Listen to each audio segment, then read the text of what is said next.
The military dog didn't bark. It didn't growl, didn't lunge, didn't do any of the things a trained canine was supposed to do when it entered a building at midnight with 4 federal handlers at its flanks. It moved through the emergency room at Hargrove Memorial Medical Center in Raleigh, North Carolina, silent and deliberate, its nose cutting low across the linoleum like a scalpel. It passed a man bleeding through a shoulder bandage. It passed a woman with an IV drip and a broken wrist. It passed a gurney, a supply cart, a cluster of exhausted residents who hadn't slept since Tuesday. And then it stopped, right in front of a nurse. She was 5 feet 4 inches, quiet-faced, wearing blue scrubs with a coffee stain near the left pocket. She was holding a medication chart and hadn't looked up yet. The dog sat down directly in front of her feet. Not aggressive, not alarmed, just certain. The way dogs are certain when they've found exactly what they were sent to find. The nurse finally looked up. She looked at the dog, then at the handlers, then at the growing cluster of security personnel spilling through the ER doors. And she said, very calmly, "Your dog isn't detecting a threat, it's recognizing one." Nobody in that room understood what she meant. Not yet. Before this story is over, everything you think you know about this nurse is going to be wrong. Follow along until the very end, like this video, and drop a comment telling me what city you're watching from. I want to see how far this story travels. Her name, the name on her badge, the name on her employment file, the name she'd used for 6 years without variation, was Jamie Voss. Charge nurse, ICU step-down unit, Hargrove Memorial Medical Center. 33 years old, no disciplinary record, strong evaluations. She showed up early, stayed late, rarely complained, and had an unsettling habit of noticing things other people missed. A patient's oxygen saturation dropping 2 points before the monitor alarmed. A medication interaction that 3 pharmacists had cleared but that she'd flagged anyway, correctly. 2 days later when the patient had a reaction. She was considered competent, reliable, forgettable, in the way that genuinely excellent nurses often are. The ones who don't perform their skill but simply exercise it, without announcement, in the direction of whoever needs it most. She was not considered exceptional. She was not considered remarkable. She was considered by most of the attending physicians on her floor as someone whose opinion was welcome when it confirmed their own and dismissible when it didn't. Dr. Warren Phelps had made that hierarchy clear within her first month at Hargrove. He was a senior attending in the ICU, mid-50s, well-credentialed, with the particular brand of confidence that comes from being right, often enough to forget the times you weren't. He ran a tight unit. He made decisions quickly, communicated in directives rather than conversations, and had a long documented history of interrupting nurses mid-sentence to redirect their observations through the filter of his own conclusions. With Jamie, he'd developed a specific shorthand. When she flagged something, he listened for approximately 4 seconds before either adopting it as his own idea or setting it aside with the 2-word dismissal. Not applicable. Already addressed. I'll look at it. She'd stopped pushing back within the first year, not because she'd stopped noticing things, but because she'd learned to route around him, documenting her observations carefully, raising concerns through charge notes and shift reports, building a paper trail that protected patients without requiring Phelps to acknowledge her directly. It was not a comfortable arrangement. It was a functional one. That night, the night the dog walked in, had begun like every other overnight shift. Jamie arrived at 11:40 p.m., 20 minutes early, with a paper cup of gas station coffee that was bad enough to keep her awake and cheap enough that she didn't feel guilty about wasting it. She took report from the outgoing charge nurse, a tired woman named Deb, who'd spent the last hour managing a post-surgical patient with escalating vitals, and 2 family members who kept trying to call in from the waiting room despite visiting hours being long over. Mr. Okafor in 7 is still trending up on temp, Deb said, scrolling through the handoff notes. Phelps ordered a new blood culture at 10. Results won't be back until morning. He said, and I'm quoting directly, "Keep an eye on it and stop worrying." That's not a clinical directive, Jamie said. No, Deb agreed. It's Phelps. Jamie took the report, clipped on her badge, and started her rounds. Hargrove Memorial was a mid-sized facility, not one of the sprawling academic medical centers that dominated the city's skyline, but solid, well-staffed, with a decent reputation for cardiac and post-surgical care.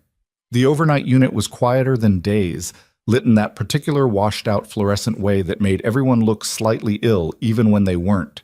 The ER was one floor down and a world away. Louder, faster, organized around a different kind of chaos.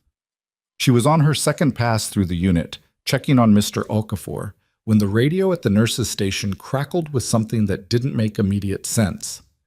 Federal team in the lobby, requesting access to patient floors, K9 unit. The unit secretary, a young man named Marcus, looked up from his screen with the particular expression people wear when they've heard something so unexpected that their brain hasn't fully processed it yet. Did they say K9? Clear it with administration, Jamie said, already moving back toward the station. It's midnight, Marcus said. I know. She was at the station when the elevator opened and they came in. 4 federal agents, 2 in tactical gear, 2 in dark jackets with agency credentials visible at their belts, and 1 Belgian Malinois on a short lead, moving with the focused efficiency of a dog that had been trained to find exactly one thing and was currently in the process of finding it. The lead agent, a woman in her 40s, short dark hair, posture like a closed door, spoke first. We need this floor cleared of non-essential personnel while we conduct a sweep. This is a federal security matter. I'm the charge nurse, Jamie said. This is an active patient care unit. I can't clear my floor in the middle of the night without understanding why. That's not a request, it's a directive. And this is a medical facility. My patients are on ventilators, IV drips, post-surgical monitoring. You can't sweep through here like it's an airport terminal without... We don't have time to explain the full scope to every... Then give me the relevant part. A beat.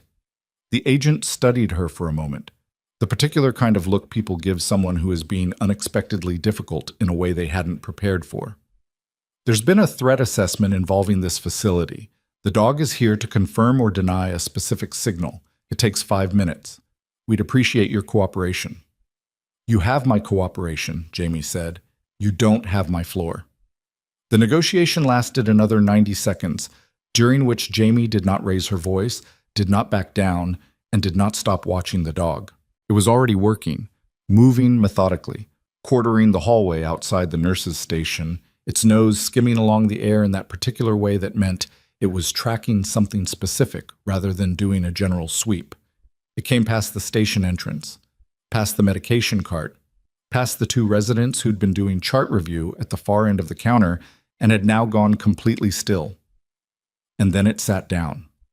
Right in front of Jamie, not aggressive, not indicating danger in the way the dog had been trained to indicate danger, not the alert posture that meant weapon or explosive or threat to neutralize, just sitting, looking up at her, certain. The lead agent's hand moved toward her radio. Step away from the nurse, said the second agent, the one who'd been quiet until now, male, younger, hand resting on something at his hip. Jamie didn't step away. She set down the medication chart she'd been holding, very deliberately, on the counter beside her. Your dog isn't detecting a threat, she said. It's recognizing one. Ma'am, I need you to... What's his name? She asked. The lead agent paused. Excuse me? The dog. What's his name? Another beat. The agent seemed thrown by the question, which was, Jamie suspected, at least partially the intention. Bricks. Jamie crouched down slowly, not fast, not sudden, hands visible, and looked at the dog directly. Bricks stared back. His ears were forward, relaxed. His breathing was steady. Hey, Bricks, she said quietly. The dog's tail moved once, not wagging, just acknowledgement. Jamie stood back up. He's not in distress. He's not alerting to a weapon or a compound. He's been trained for a specific task that isn't any of those things, and he found what he was looking for. She looked at the lead agent. Which means whatever you're actually doing here is more complicated than a threat assessment. And I think you should tell me what it is, because in about 15 minutes, something else is going to happen in this building, and it's going to matter a great deal that I knew about it first. The silence that followed was the particular kind of silence that happens when someone says something they shouldn't know, and turns out to be right. The federal agents didn't tell her anything. What they did, instead, was request that she accompany them to a consultation room on the administrative level, framed as a voluntary request in the way that things framed as voluntary requests are rarely actually voluntary. Dr. Phelps, who had been paged in from home and arrived looking like a man who deeply resented the intrusion, met them in the hallway outside the elevator bank with his coat half-buttoned and the kind of expression that said he was already formulating the complaint he was going to file in the morning. "What exactly is going on?" he said, directed not at the federal agents, but at Jamie, as if she'd somehow engineered the situation. "I'm not sure yet," she said. "You're not sure?" He looked at the agents, at the dog, at the cluster of security personnel who'd materialized from the overnight shift. "Nurse Voss, if you've done something to trigger a federal response—" "She hasn't done anything," the lead agent, who had identified herself only as Agent Caldwell, said, in a tone that managed to be simultaneously helpful and dismissive. "We're conducting a routine assessment. We'd like a few minutes of her time." Phelps looked at Jamie the way he always looked at her when she was at the center of something he hadn't controlled the edges of, like she was a chart notation that didn't fit the diagnosis. "Fine, but I'd like to be present." "That won't be necessary," Caldwell said. "She's my staff member. She's an adult in a voluntary consultation. She doesn't require representation." Phelps's jaw tightened. He looked at Jamie again, waiting, she understood, for her to defer to him, to say, "It's fine, Dr. Phelps, I'll fill you in after," to restore the normal order of things in which her actions moved through his approval first. She didn't. "I'll be fine," she said. "Make sure someone covers Mr. Okafor while I'm off the floor. His temp was still trending up at midnight." Phelps blinked. Then, because there was nothing else he could do with federal agents standing in his hallway at 12:30 a.m., he nodded stiffly and stepped back. The consultation room was small. A table, 4 chairs, a window that looked out onto the parking structure. Caldwell sat across from Jamie. The second agent, who'd introduced himself as Ramos, stood near the door. Bricks sat in the corner, still watching Jamie with that quiet, steady certainty. Caldwell opened a tablet, turned it so Jamie could see the screen, and said, "Do you recognize this?" The image was a military identification photograph. The woman in it was younger, early 20s, shorter hair, no softening around the edges that 6 years of civilian life had put there. The name below it read, James Victoria Ann, service number 4471 redacted. Status, KIA. Jamie looked at the photo for a long moment. Then she said, "Where did you get that?" "Is that you?" Caldwell asked. "Where did you get it?" Ramos moved slightly, which was the kind of movement that precedes someone putting a hand on someone else's arm. Jamie noticed it without looking at him. "I'm not running," she said. "I'm asking a legitimate question. That file should not exist. Not in its current form, not with a legible face, not accessible to any federal agency without a specific clearance level that neither of you has the seniority to hold." She paused. "So either someone above your pay grade sent you here knowing exactly what they'd find, or someone below it made a mistake that's going to cost them significantly." Caldwell's expression didn't change, but something behind it did. A small recalibration, the kind that happens when you've planned for one kind of conversation and found yourself in a different one. "You're telling me you know what clearance level would be required to access that record?" "I'm telling you I know a great deal about that record," Jamie said, "because I'm the one who helped build the redaction protocols that were supposed to make sure it never showed up in a tablet at a midnight consultation in Raleigh, North Carolina." The room was quiet for a moment. Bricks made a small sound from the corner. Not a bark, just a breath, like punctuation. "Ms. Voss," Caldwell said finally, "or whatever your actual name is, we need to understand what we're dealing with here." "So do I," Jamie said. "Start talking." What Caldwell told her, in the clipped and carefully redacted version that federal agents give when they're sharing information they haven't been fully authorized to share, was this. 3 weeks earlier, a signals intelligence unit had picked up chatter referencing a location in the southeastern United States and a specific identifier, not a name, but a code designation that had been dormant for nearly 7 years. The kind of designation that gets attached to a person when that person's existence has been formally erased for operational reasons. The K9 unit had been part of a broader sweep, a verification protocol, essentially.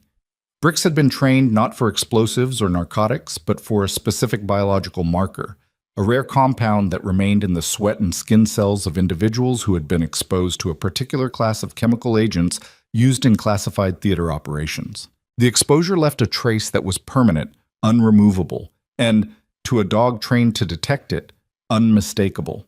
Jamie had known about bricks, not about this dog specifically, but about the program. She'd been briefed on it once, in a different life, in a room she wasn't supposed to be able to remember being in. She'd hoped the program had been discontinued. It hadn't. The chatter we intercepted, Caldwell continued, referenced this facility specifically, not by name, by a grid coordinate that corresponds to this building.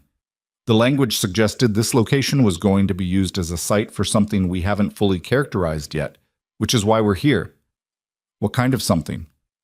That's what we're trying to determine. Jamie sat with that for a moment. Outside the window, the parking structure was empty, the overhead lights casting orange pools on concrete. A car moved through the exit lane, slow and quiet. How long ago was the chatter? She asked. 18 days. And it took you 18 days to get here? It took us 18 days to get authorization to run bricks in a civilian facility, Caldwell said. The clearance levels involved in verifying your designation are complicated, Jamie said. Yes, I know. She thought about Mr. Okafor, 3 floors up, with a temperature that was still trending upward, and blood culture results that wouldn't be back until morning. She thought about the way Dr. Phelps had looked at her in the hallway. That particular look, the one that had become so familiar it had almost stopped registering. The look that said, "You're here to support, not to lead. You're here to implement, not to decide." She thought about the parking lot outside the window. The car that had moved through the exit lane was gone, but there had been something off about it. The way it moved, too slow, stopping for a moment near the structure's east pillar before continuing. A car moving too carefully at 12:30 a.m. in a hospital parking lot. She said, "I need to get back to my floor." "We're not done," Ramos said from the door. "I understand that. I need to get back to my floor." She stood up. "Someone needs to run a check on all utility access points in this building. I'm talking maintenance tunnels, HVAC system access, emergency generator housing, everywhere that has a connection to the central air handling for the patient floors." Caldwell stood as well. "Why?" "Because if someone has known for 18 days that I'm in this building," Jamie said, "and they sent chatter that was deliberately interceptable, they didn't do it to warn you. They did it to make sure you'd come here tonight, to this building, with limited personnel and a specific operational focus." She looked at Caldwell directly. "Someone used your verification protocol as a distraction, and whatever they're actually here to do, they've had 18 days to set it up." The silence that followed was different from the last one. This one had weight. She was back on the ICU step-down unit by 1:05 a.m., and the first thing she saw when she stepped off the elevator was Marcus standing at the nurse's station with the particular expression of someone who is trying not to alarm anyone while being genuinely alarmed. "Okay," he said quietly when she reached him. "We've got something weird. Tell me." "Mrs. Tamboli in 4. Post-cardiac, stable all night. She started complaining about 15 minutes ago. Says she has a metallic taste in her mouth, and her left hand keeps going numb. I checked her vitals, everything reads fine. I paged Dr. Phelps, and he said, let me guess. He said it was probably anxiety and to document it." Jamie was already moving toward room 4. "Who else?"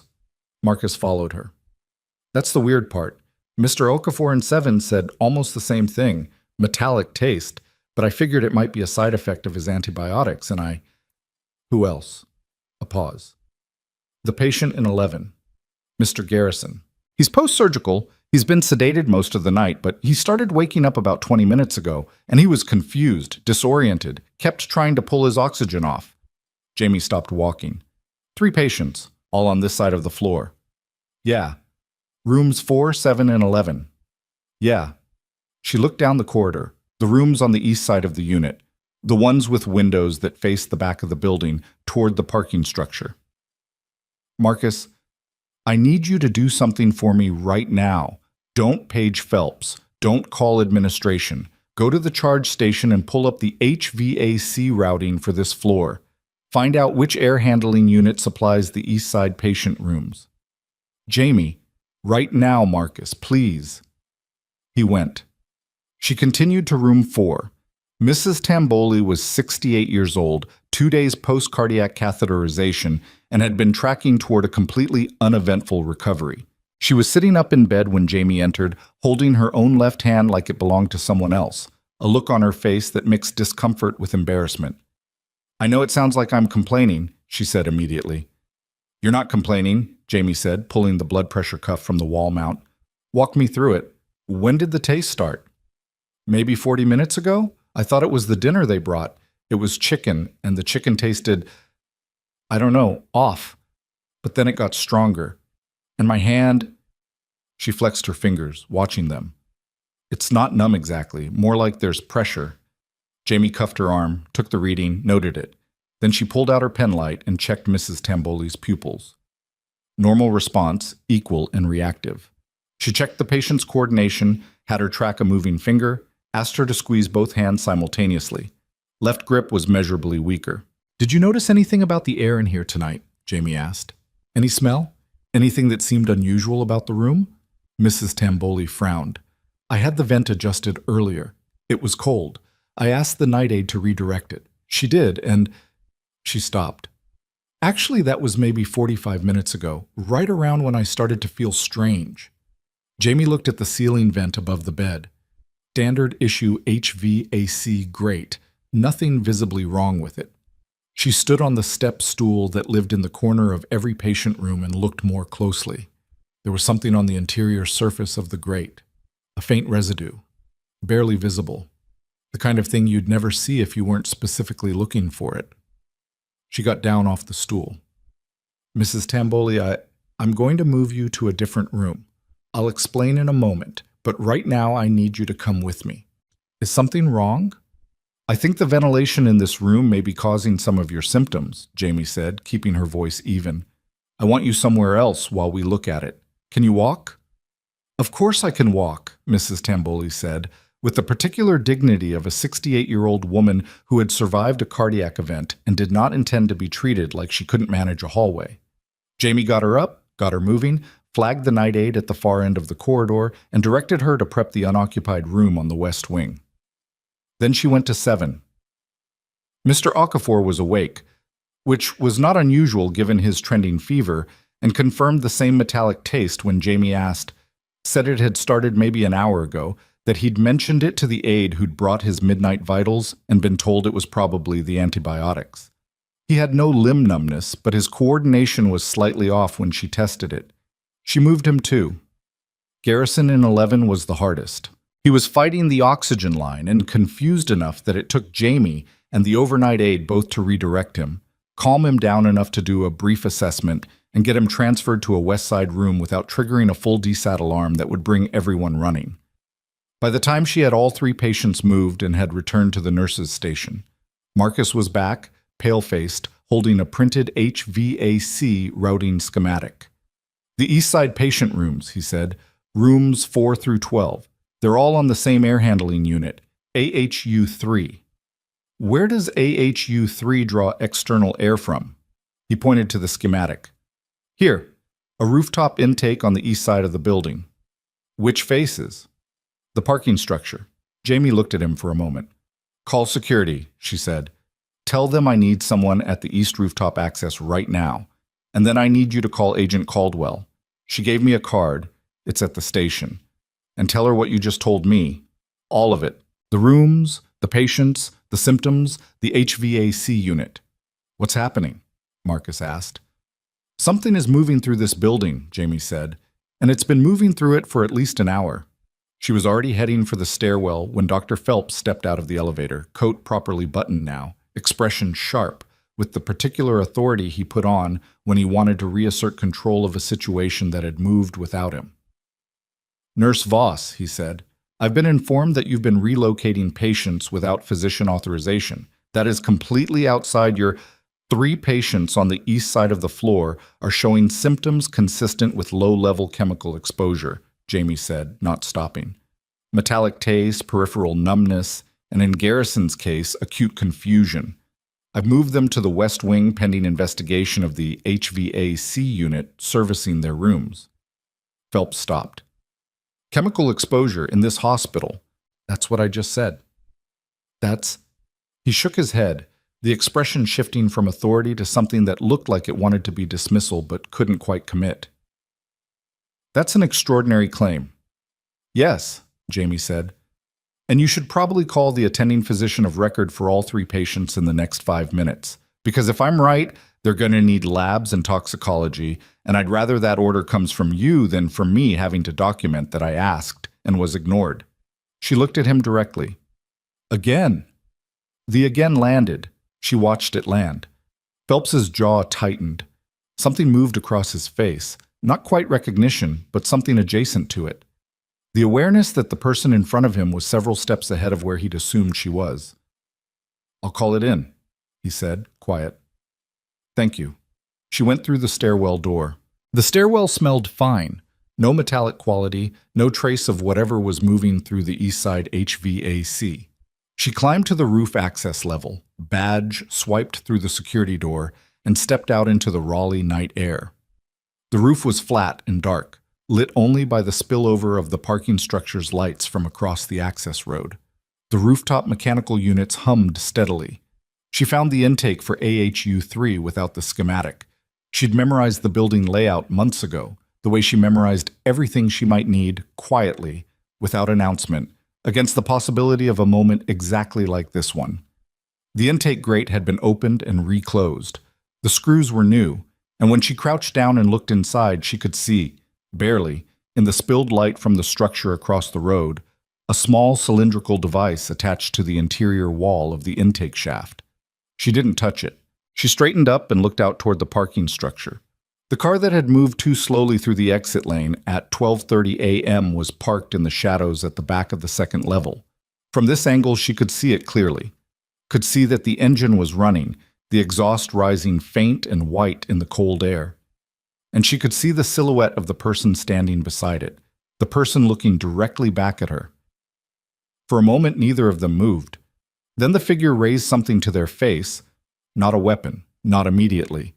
And she realized, with the particular calm of someone who has been in moments like this before and knows that calm is the only currency that works, that it was a radio. Her own radio crackled at her hip, static. Then a voice, low, male, and carrying the particular flatness of someone who has removed all inflection to make what they're saying sound more certain than it is. You were supposed to stay retired, Voss, or whatever name you're using these days. She looked at the figure across the road for another moment. I am retired, she said into the radio. Then go back inside, get in your car, drive away.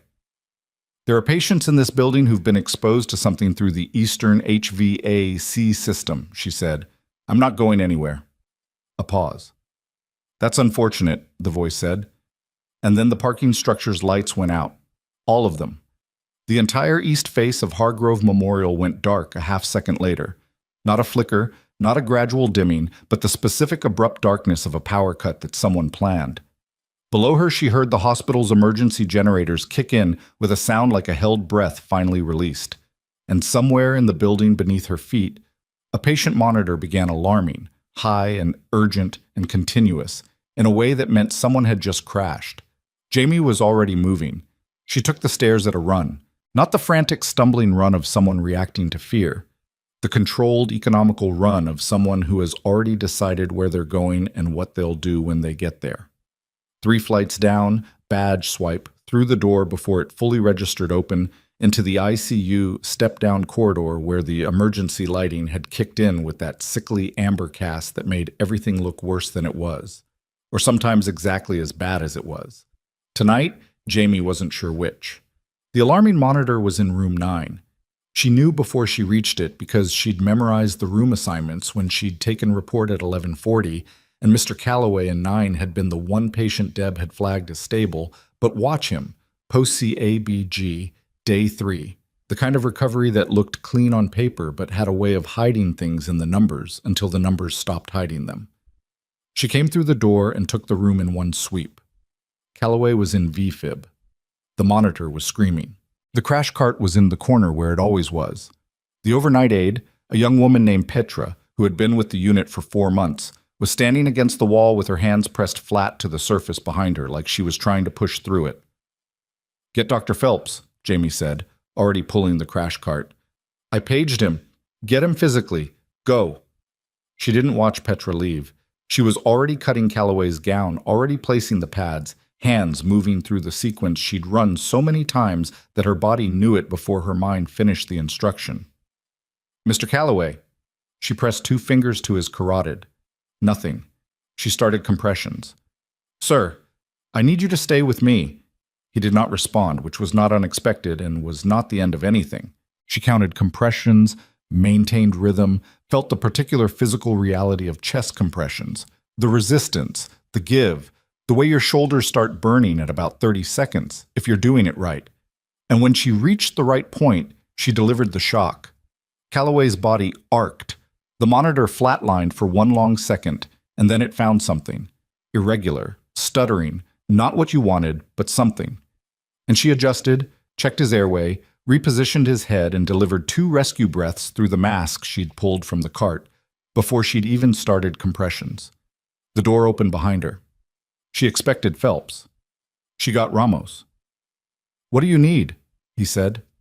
No preamble, no shock at the scene, just the flat readiness of someone who had been trained to walk into bad rooms. "Bag him," she said, nodding toward the mask. "I'll keep compressions. You maintain his airway until the attending gets here." He didn't hesitate. He crossed the room, took the bag valve mask, positioned himself at the head of the bed with a competence that told her he'd done it before.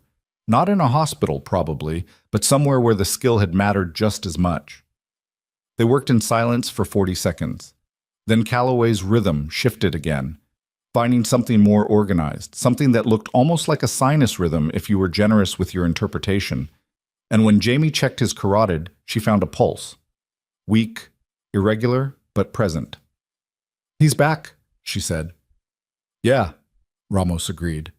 He didn't sound relieved exactly. He sounded like someone checking an item off a list.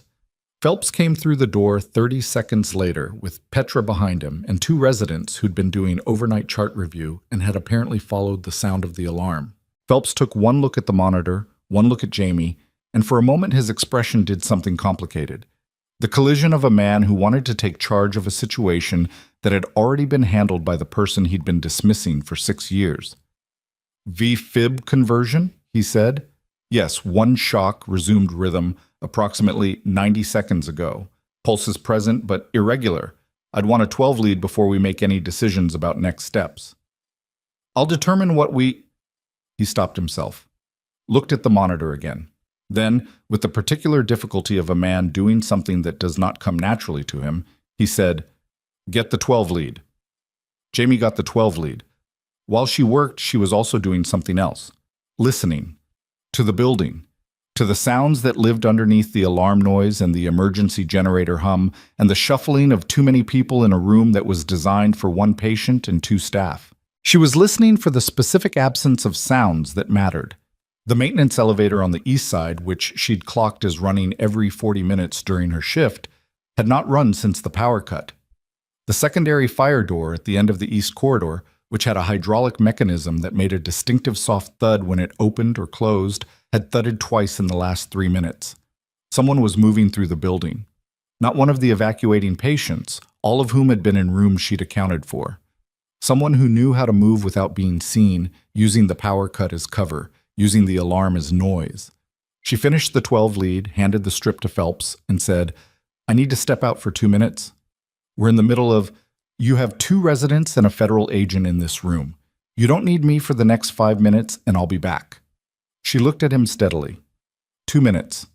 He held her gaze for a moment. Then he looked down at the strip. She went. The east corridor was empty, which was wrong. Not because it should have been full of people. The patients had been moved. The overnight staff were concentrated around room 9. But because empty meant that the fire door had opened and closed, and whatever had come through it had gone somewhere. She moved down the corridor with her back to the wall on the right side, which put her in the shadow of the emergency lighting, which was exactly where she wanted to be. The supply room at the end of the corridor had a strip of light under the door that hadn't been there when she'd started her shift. She stood outside it for a moment. Through the door, she could hear the sound of someone moving things, methodical, not panicked, looking for something specific. She didn't have a weapon. She hadn't had one in 6 years and wasn't in the habit of thinking in those terms anymore, or hadn't been until about an hour ago. What she had was the building, the specific knowledge of where things were, how they connected, what could be moved, and what couldn't. She had the crash cart in room 9, which contained epinephrine, atropine, and adenosine in concentrations that would do significant things to a person who was injected with them without consent and medical indication. But that wasn't a door she wanted to open. What she had also was the fire alarm pull station directly to her left. She looked at it. She thought about the calculations involved. The alarm would bring people. Ramos was already in the building. Caldwell's team was somewhere below. She'd seen them in the lobby when she'd come back from the roof. The person in the supply room would have to move. Movement meant exposure. Exposure meant options. She pulled the alarm. The building responded immediately. The alert klaxons, the strobes in the corridor lighting up in the emergency amber, the public address system clicking on with the automated evacuation instruction that played from a recording and therefore never sounded quite as urgent as it should. 40 feet away, she heard the supply room door open fast. The man who came out was not wearing a hospital uniform. He was wearing dark clothing and the kind of neutral, unspecific work jacket that could mean anything from maintenance technician to delivery driver to nothing in particular. He was medium height, well-built, and he stopped when he saw her. A full stop, the kind that happens when you've planned for an empty corridor and found it occupied. They looked at each other for approximately 1 second. Then he moved toward her, and Jamie made the decision she'd already made before she pulled the alarm. Because if she'd pulled it without having made the decision, she would have been doing it purely reactively, and reactive was not how she was built. She did not run. She stepped to her right, into the doorway of the linen closet, used the door frame for leverage, and when he came past her, she used his own momentum and 35 pounds of weight differential against him in the way she'd been taught by a woman who'd never once told her it was a technique that had a name. He went into the wall. Not hard enough to do anything permanent, hard enough to get him on the floor and give her the 2 seconds she needed to kick his right knee into a position it was not designed to occupy. He went down. He didn't go out. She hadn't been trying for that. But he went down and stayed down because the knee was genuinely not in a position it was designed to occupy, and she put her foot on his wrist where he was reaching for something she didn't want him reaching for, and she said, "Don't." He didn't. Ramos appeared at the end of the corridor at a run, took in the scene, and slowed to a walk. He looked at the man on the floor. He looked at Jamie. He opened his mouth and then appeared to reconsider whatever he was going to say. "Supply room," she said. "He was in there looking for something. You need to document everything he touched before anyone else goes in." Ramos pulled his radio. "Copy." He looked at her one more time. "You okay?" "Fine." She stepped back from the man on the floor, keeping her distance. "He's going to need his knee looked at." "He can wait," Ramos said. What followed was 2 hours of the specific organized chaos that happens when multiple crises converge in a space not designed to contain them. Federal agents swept the building in teams. The East Side HVAC was shut down, and a hazmat response team was dispatched from a facility 40 minutes outside Raleigh that Jamie suspected was not a civilian hazmat team at all, but something else operating under a civilian designation. 3 more patients on the floor reported the metallic taste, all of them in East Side rooms. All of them moved to the West Wing before their symptoms progressed to the neurological stage she'd seen in Garrison. Mr. Calloway remained in a modified sinus rhythm and was transferred to the cardiac ICU with a monitoring team and a set of orders that Phelps had written, and Jamie had, quietly, cross-checked for errors before they'd been implemented. She'd found one, a dosing calculation that was off by a decimal, and had corrected it in the electronic record with a note that attributed the change to a pharmacy verification flag. She did not tell Phelps. She was not sure if that was generous or dishonest, and she did not have the bandwidth to decide right now. At 3:15 a.m., Caldwell found her at the medication station where she was doing the documentation that had backed up during the crisis. The particular indignity of nursing work being that the paperwork doesn't stop, even when the building is compromised and patients are crashing and someone is being detained by federal agents in the East Corridor. We've identified the device in the intake shaft, Caldwell said, without preamble. It's a slow-release compound dispersal system, timed to increase concentration at approximately 2 a.m. You're moving the patients and triggering the response when you did. She stopped, started again. The patients in those rooms would have been in significantly worse condition by now. Jamie kept typing. How many total devices? 2. One in AHU-3 intake, one in the maintenance shaft that connects to the generator housing on the east face. The generator, Jamie said. She stopped typing. Not to release anything, to damage it. We believe so. So the power cut wasn't incidental. It was meant to trigger the generator. The generator was meant to be damaged. The hospital runs on emergency power with a compromised system, and in the confusion, she looked at Caldwell. The compound in the HVAC does the most damage because nobody's looking at patients. Everyone's dealing with the building systems. That's the working theory. It's not a theory, Jamie said. It's a sequence. And whoever planned it knew this building well enough to know which HVAC unit serves which patient rooms. Caldwell nodded once. That's what's concerning us. An insider. We're looking at access logs. Jamie went back to her typing. She could feel Caldwell still standing there, the particular presence of someone with more to say who is deciding how much to say it. Your file, Caldwell said finally. The operational record. We've been in contact with the relevant authority over the last 2 hours. And? And they're sending someone. Jamie's hand stopped on the keyboard. They've been trying to locate you for 8 months, Caldwell continued. Not for the reasons the people in that parking lot tonight would have you think. The program that erased your record, it wasn't fully authorized. There were elements of it that were... The language being used right now is irregular. People above the level of whoever authorized your erasure have been attempting to reconstruct what happened. Define reconstruct, Jamie said. Understand, document, and correct. She was quiet for a moment.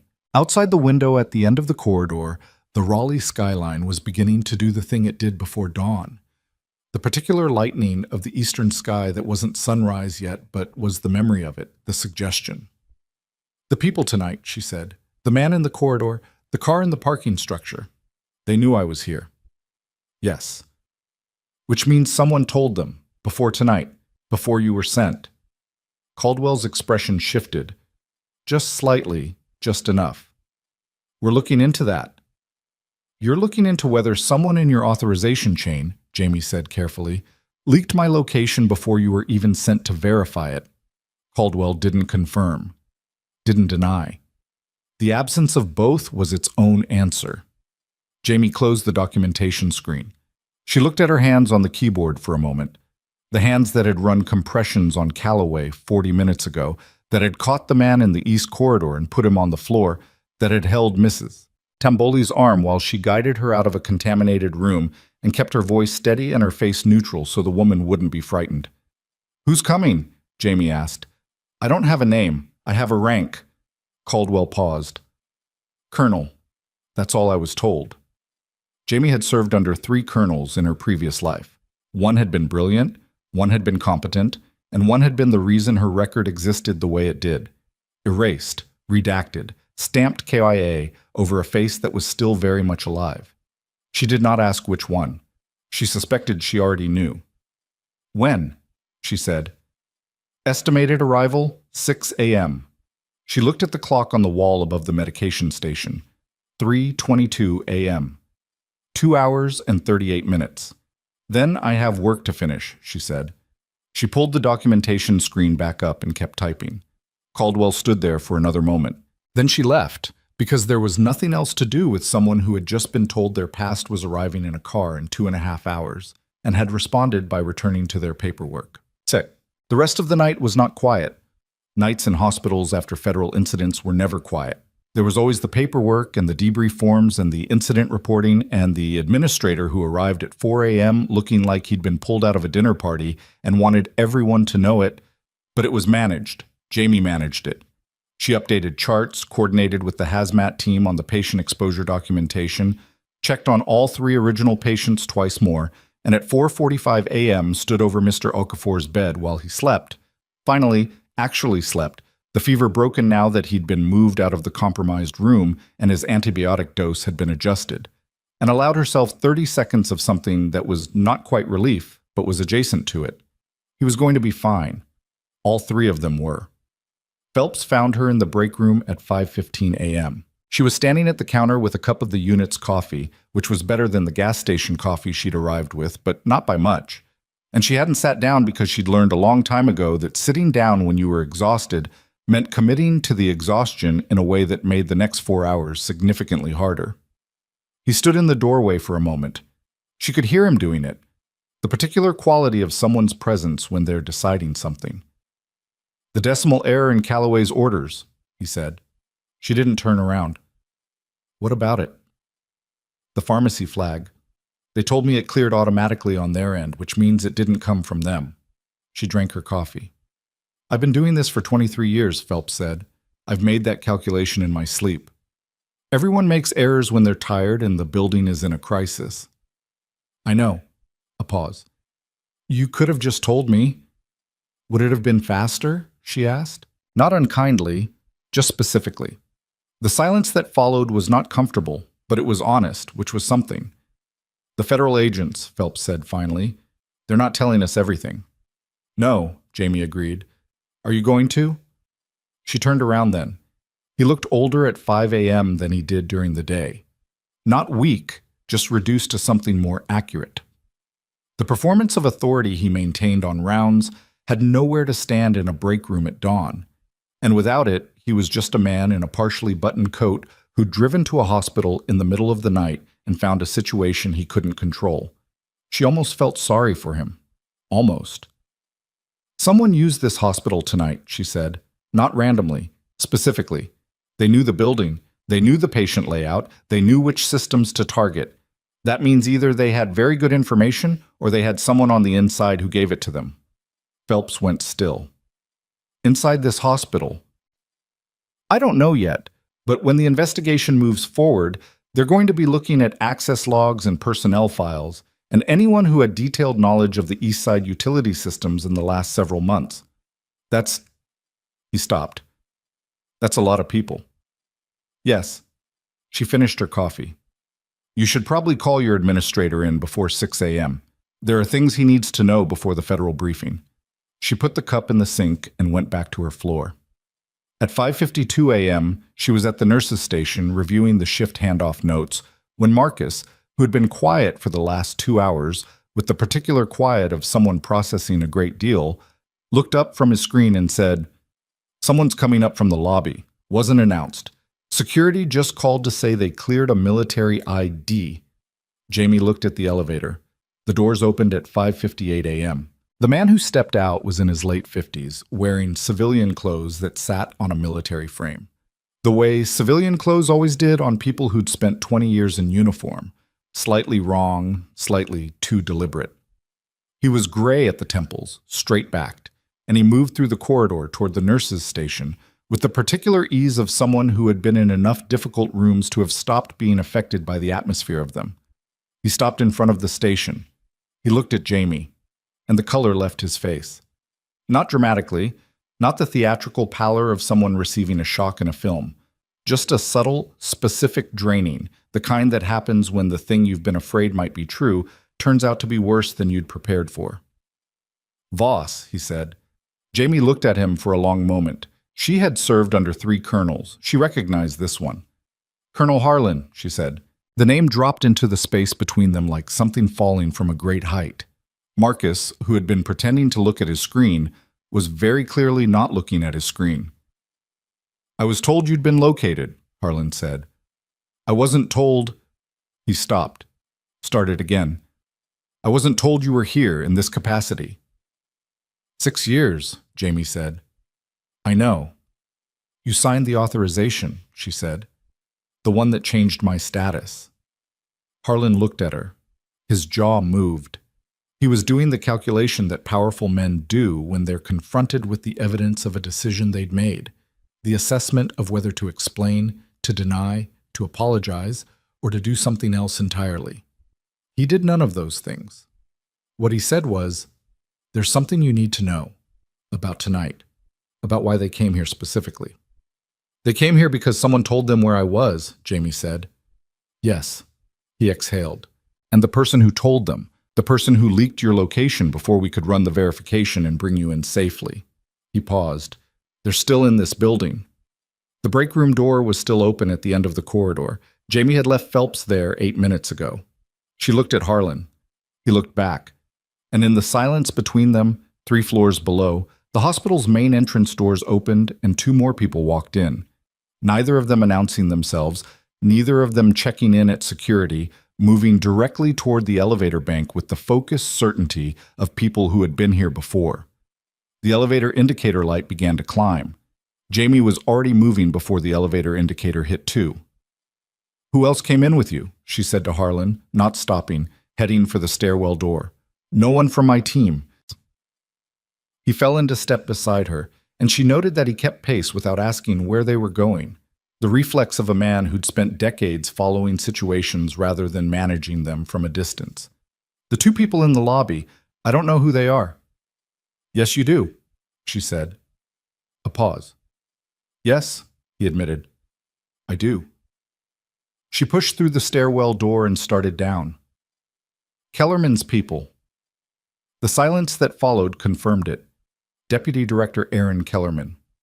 She hadn't spoken that name in 6 years, hadn't allowed herself to, the way you don't allow yourself to think about a specific pressure point when you're trying to function, because thinking about it makes it real, and real makes it something you have to deal with, and dealing with it requires a version of yourself you deliberately put away. Kellerman had been the one above Harlan, the one who had approved the operation that was supposed to be her last, the one who had, when the operation went sideways and she'd survived something she wasn't supposed to survive, decided that the cleanest solution was to make sure the record said she hadn't. She'd understood the logic at the time. She still understood it. That didn't mean she'd forgiven it. How long has he known I was here? She said. I don't know exactly. Estimate. Weeks, possibly longer. Harlan's voice was tight. Kellerman has assets in the Signals Intelligence Unit that flagged your designation. He knew about the chatter before I did, before Caldwell was authorized to run the verification. She stopped on the landing between the 3rd and 2nd floors, turned to look at him in the stairwell's emergency lighting, which was doing no favors to either of their faces. He sent the chatter, she said. Kellerman generated the intercept that triggered the verification. Harlan looked at her steadily. That's what I believe. He created the operational justification to get federal assets into this building tonight. Made sure the response team would be small, the timeline compressed, the authorization chain complicated enough that no one would have full situational awareness. She worked through it as she said it. And while everyone was focused on the HVAC devices and the power cut and the man in the East Corridor, his people walked through the front door with military credentials that would clear any security check. And do what? She said. What's the actual objective? Harlan was quiet for a moment. Not the quiet of someone who didn't know, the quiet of someone deciding how much of what they knew to hand over. There's a witness, he said finally. Someone who was part of the same operation you were, who survived, like you did, and who has spent the last 8 months providing documentation to an oversight committee reviewing the authorization chain for that mission. He paused. Documentation that names Kellerman specifically. And the witness is here, Jamie said, in this hospital. Admitted 6 days ago, cardiac event, genuine, not staged, room 14, East Wing, cardiac step-down. He met her eyes. Your unit, Voss. Room 14 had been occupied by a man named Walter Greer, 61 years old, admitted for a non-ST elevation MWA and a subsequent catheterization. She'd checked on him twice during her shift. He'd been quiet, watchful, with the particular stillness of someone accustomed to making himself unnoticeable. She'd attributed it to the natural introversion of a man recovering alone without family visitors. She started moving again. Yeah. The 2nd floor was louder than it should have been. The federal sweep teams had consolidated to the lobby and the east utility areas, leaving the patient floors with their regular overnight staff, reduced, distracted, running on emergency lighting and frayed attention. The cardiac step-down unit shared a corridor with the general medical floor, and the unit secretary had abandoned the station to help redirect a confused post-surgical patient who'd been trying to leave through the fire exit in the alarm chaos. Room 14 was at the end of the hall. The door was slightly open, which was not how she'd left it on her last check. Jamie held up one hand behind her. Harlan stopped. She moved the last 20 feet alone, back to the wall, and looked through the gap before she pushed the door fully open. Walter Greer was in his bed, upright, with the focused stillness of someone who was not asleep and had not been asleep and knew something was wrong.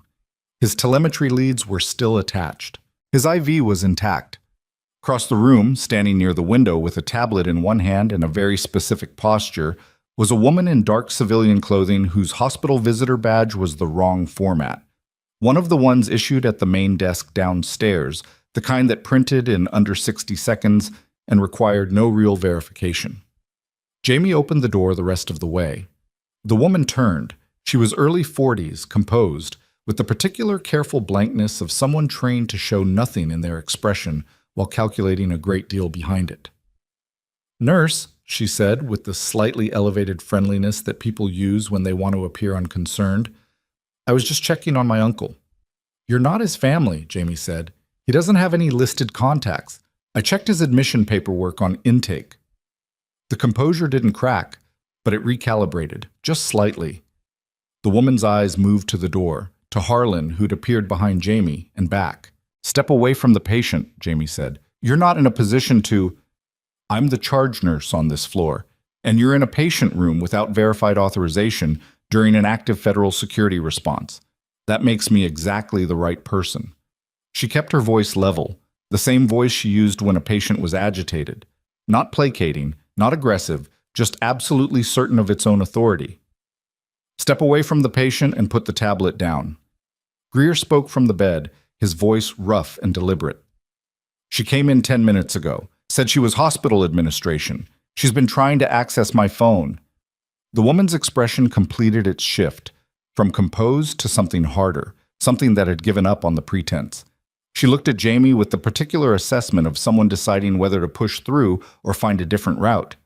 She chose a different route. She moved toward the window, not the door, the window, which told Jamie something specific about how she'd planned to exit, because the room was on the second floor and the east face had the metal maintenance ladder that ran from the roof access down to the generator housing service platform. Jamie reached the window first, not gracefully. She clipped the IV stand on the way past, and it went over, and she caught it with one hand while the other went to the window latch, and she got there with maybe 2 seconds of margin and threw the latch before the woman's hand reached it. What followed was not elegant.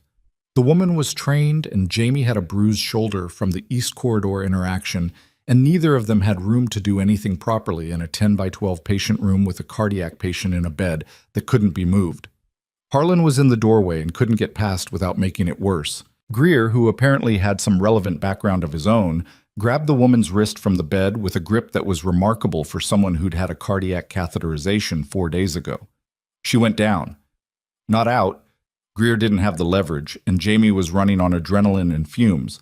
But down and restrained, face down on the linoleum with Jamie's knee in her back, and Harlan finally through the door and kneeling beside them. "I've got her," he said. Jamie stood up.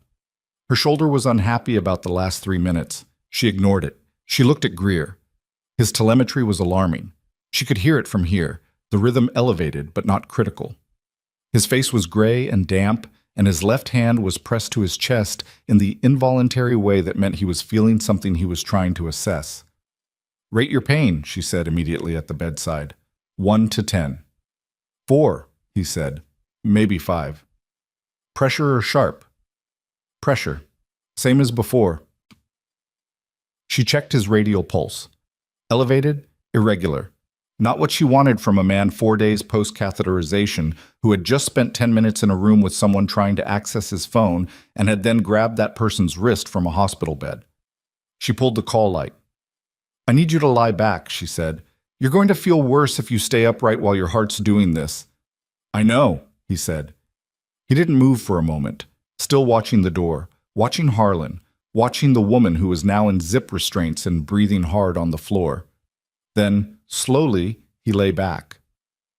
She copied something, he said. Off the phone, before you came in. Jamie looked at the tablet on the floor, which had slid under the radiator in the struggle. What was on your phone? The access codes for the committee server, Greer said, the one hosting the documentation. He closed his eyes briefly. If Kellerman has those codes, he can get in before the committee reconvenes Monday. He can alter or delete. He stopped, pressed his lips together, opened his eyes. It took me 8 months to build that record. The corridor outside filled suddenly with sound, running footsteps, Caldwell's voice carrying over the radio traffic, the particular frequency of a situation that had just been escalated from contained to active. Jamie looked at Harlan. He was watching her with the expression of a man who had understood, sometime in the last 40 minutes, that he was not the most capable person in the room and was adjusting to that information with something between discomfort and relief. The tablet, she said, if she transmitted, did it go through? She looked at the woman on the floor. Hospital Wi-Fi requires device registration. She'd have needed the guest network, and the guest network has been down since the power cut. Harlan looked at the woman. The woman said nothing, which was its own answer. The copy's still on the tablet, Jamie said, and whoever sent her here knows she hasn't transmitted it yet. Which means they're going to send someone else, Harlan said. Or come themselves. Caldwell arrived in the doorway with 2 agents, took in the room in one sweep, and immediately stationed one agent outside and moved the other to assist with the woman on the floor. She looked at Jamie with an expression that had moved well past surprise into something more like resignation. The face of someone who had come in expecting a verification exercise and was now 3 hours into a different kind of night entirely. We have a problem, Caldwell said. More than one, Jamie said.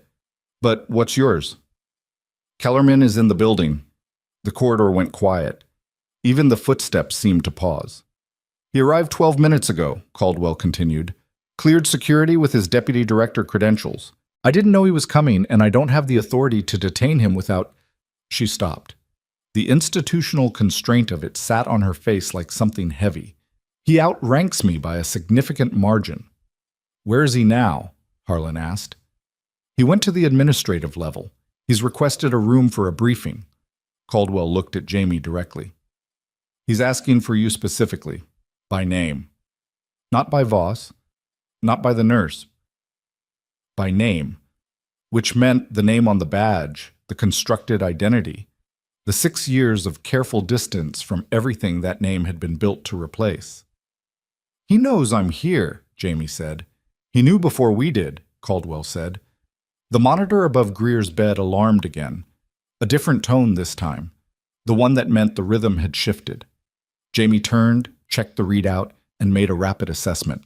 His blood pressure was dropping and the irregular rhythm was organizing itself into something she didn't want to see on a post-cath patient in an already compromised state. She hit the call button again, hard. I need a physician in room 14 right now, she said into the intercom. Possible post-procedural complication, telemetry showing. She read the rhythm, then she looked at Harlan. Get Caldwell's team into a room where Kellerman can't walk into it. The tablet doesn't leave this floor and it doesn't leave federal custody. She turned back to Greer, already reaching for the emergency supply drawer.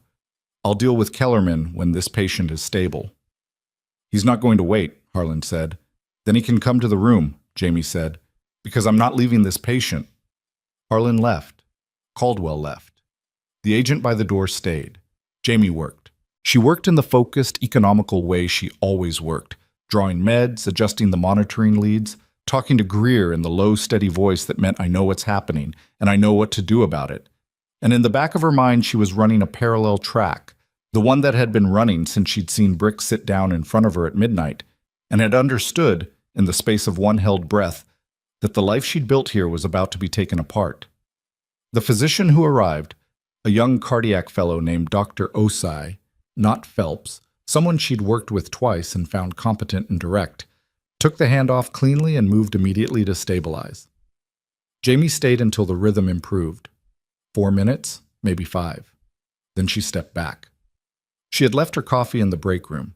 She had documentation on 4 patients that was 8 hours out of date. She had a bruised shoulder. A man upstairs who had orchestrated the erasure of her identity waiting in an administrative conference room, and a building that had been used as a weapon against at least one of the people she was responsible for keeping alive. She straightened her scrubs, checked her badge, walked to the elevator. When the doors opened on the administrative level, the corridor was empty except for one figure standing at the far end, tall, silver-haired, in a dark suit that had never been near anything as inconvenient as a hospital at 6 a.m. He stood with the particular stillness of a man who expected rooms to organize themselves around him. He turned when the elevator opened. They looked at each other across the length of the corridor. "Victoria," Aaron Kellerman said. He used the name from the photograph, the name that predated everything she had built and everything she had survived. "You have the wrong name," Jamie said. "I have the only one that matters." He took 2 steps toward her, slow and unhurried. "And I think it's time we had a conversation about what happens next." "Agreed," she said. She walked toward him, and she did not slow down, and she did not look away. Behind her, the elevator doors closed, and in the stairwell 2 floors below, a door opened that no one had authorized, and heavy footsteps began to climb. The footsteps in the stairwell kept climbing. Jamie heard them the way she'd learned to hear things that mattered, not by stopping to listen, but by registering them in the background of everything else she was doing, like a second process running beneath the first. She was walking toward Kellerman and counting the steps simultaneously, heavy, unhurried, spaced with the particular rhythm of someone who was not rushing because they didn't believe they needed to. Kellerman heard them too. His eyes moved to the stairwell door at the far end of the administrative corridor, then back to her. He hadn't moved from his position, still standing with that particular quality of stillness that powerful men develop when they've spent decades in rooms where stillness meant authority. "You should know," he said as she closed the distance between them, "that whatever Colonel Harlan has told you tonight, his understanding of the situation is incomplete." "That seems to be a recurring theme," Jamie said. "People having incomplete understanding." "Meaning?" "Meaning Harlan didn't know you generated the intercept. Caldwell didn't know you were coming. The agents who responded tonight didn't know the full scope of what they were walking into." She stopped about 8 feet from him. "You built this operation on layered ignorance. Everyone knew just enough to do their part and not enough to see the whole shape of it." Something moved in Kellerman's expression. Not surprise, but acknowledgement. The slight adjustment of a man who had expected to manage this conversation and was recalibrating to the version of it that was actually happening. "You were always the sharpest analyst in that unit," he said. "I told Harlan that repeatedly. And then you had my record altered, and my status changed to KYA. That decision was more complicated than—" "I know exactly how complicated it was," she said. "I've had 6 years to work through the complications. What I want from you right now is not an explanation. I want to know who's coming up that stairwell." The door opened before he could answer. The man who stepped through it was broad-shouldered, somewhere in his late 40s, in civilian clothing that fit him the way clothing fits someone who is accustomed to wearing a uniform and finds everything else slightly constraining. He had a security badge, one of the administrative-level access badges, not a visitor tag, clipped to his jacket, and he carried himself with the specific assurance of someone who believed that their presence in any room was automatically authorized. He looked at Jamie and stopped. "Voss," he said. She recognized him. Not immediately. 6 years erased some of the specificity, but the architecture of his face was familiar in the way that people who've been in high-stress situations with you become familiar, burned into a particular register of memory that civilian life doesn't overwrite cleanly. His name was Denton. He'd been Kellerman's operational coordinator during the mission, the one who handled the field logistics, the one who'd given the order that had put her in the situation from which she was supposed to not have survived. "Major Denton," she said. "Not anymore." He glanced at Kellerman. "Sir, we have a problem downstairs." "I'm aware of the problems downstairs," Kellerman said. "Come in and close the door." Jamie looked between them. The administrative corridor was empty. Caldwell and Harlan were 2 floors below. The night administrator had been in his office at the far end of the hall the last time she'd seen him, and whatever security Kellerman had arrived with was not visible.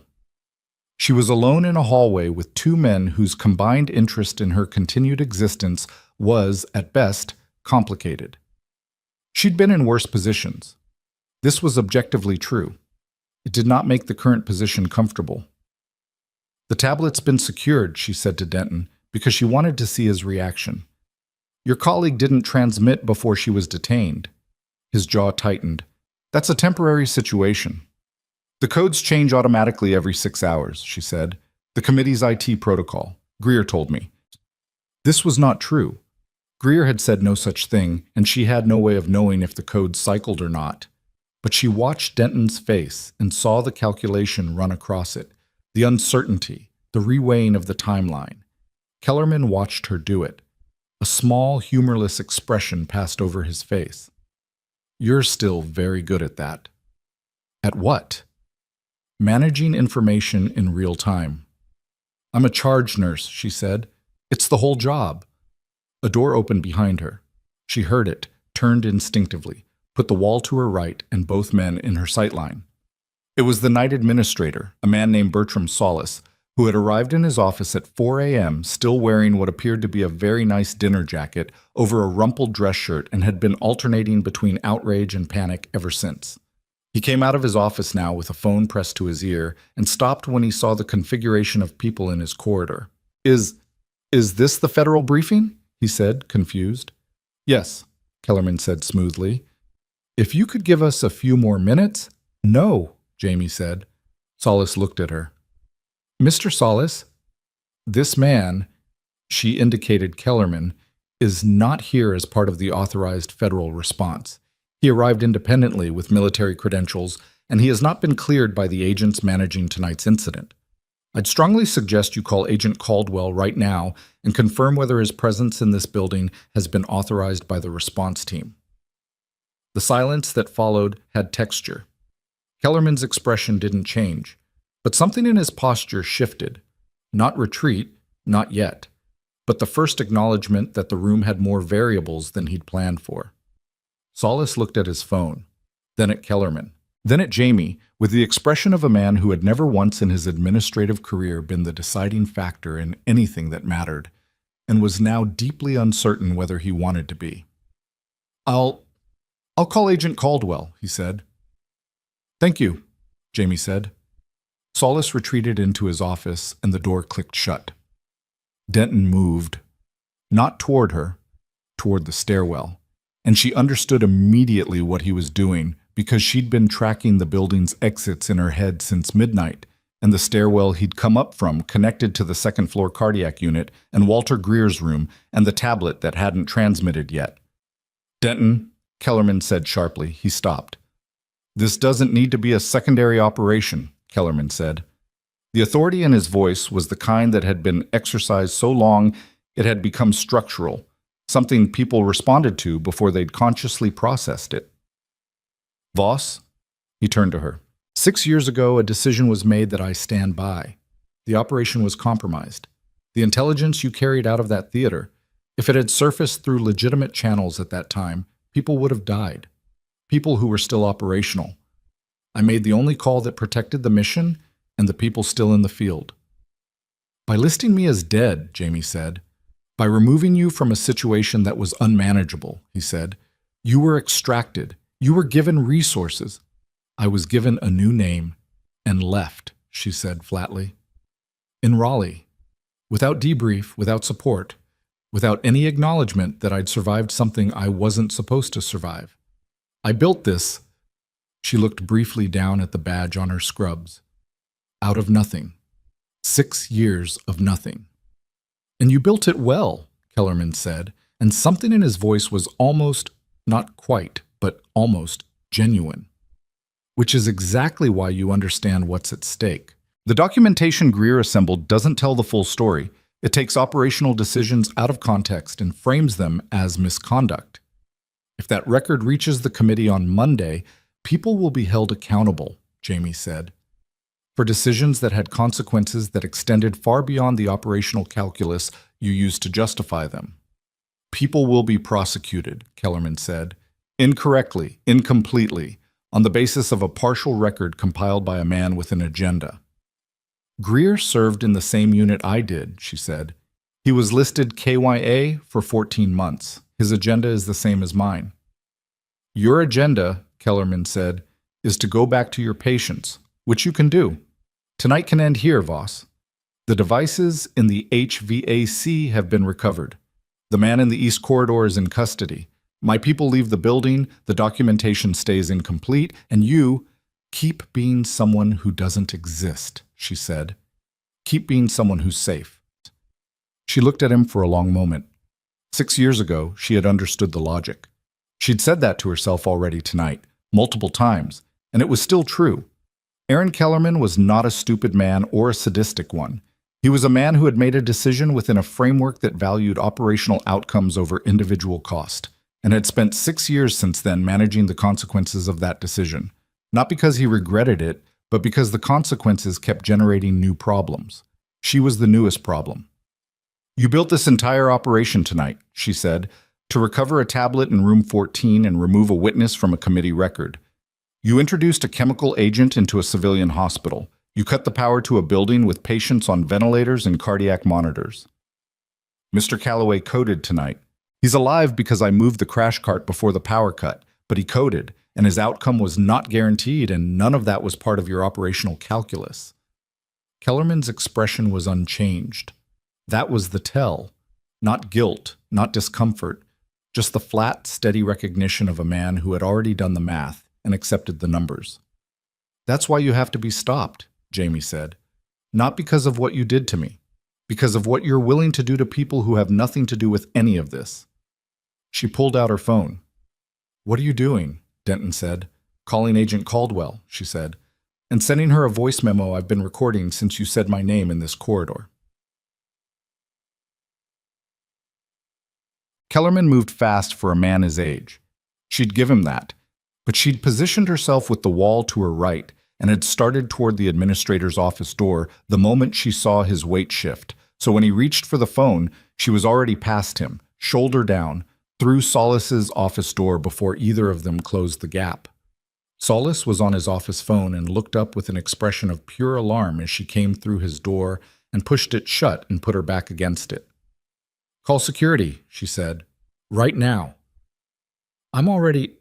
Not Caldwell. Building security. I need someone physically in this corridor in the next 60 seconds. Denton hit the door from the other side. The door was a standard interior door set. Not heavy, not reinforced, and it wasn't going to hold long. She braced her weight against it and looked at Solis, who had the phone to his ear and was doing the thing that people do in crises when their role is administrative, trying to find the right procedure for a situation that doesn't have one. Tell them there's an altercation on the administrative level, she said. Tell them now. He told them. His voice shook slightly, which was understandable. The pressure against the door stopped. She waited 3 seconds. Then she moved to the side window of the office, interior-facing, looking out into the corridor, and checked the angle. Kellerman was standing in the center of the hallway, phone to his ear, speaking in the clipped low tones of someone making a call they didn't want overheard. Denton was not visible, which was worse than him being visible. She sent the voice memo. 22 seconds later, her phone vibrated. Caldwell. Received. Stay put. She did not stay put, because Denton not being visible meant Denton was somewhere in this building doing something, and the only things in this building worth doing from Kellerman's perspective were the tablet in room 14 and Walter Greer in the same room, and Dr. Osai was with Greer and was not a person equipped for what Denton represented. She went out through Solis's secondary door, the one that connected to the back administrative corridor, which she'd noted on her first week because she always noted secondary exits, and took the stairs. The second floor was loud in a different way than it had been 40 minutes ago.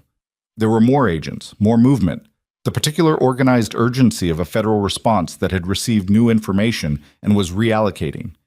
She saw Caldwell at the far end of the corridor, speaking to 2 agents with the clipped authority of someone who has just been handed something significant and is converting it into action.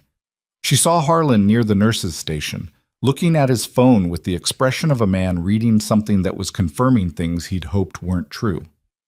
She didn't see Denton. Room 14's door was closed. She went to it, knocked twice, the knock she used for patient rooms, the professional knock that was both announcement and entry, and opened it. Dr. Osei looked up from the monitor beside Greer's bed. Greer was upright again, which she was going to address, but he was upright because he was looking at someone standing near the window. Denton.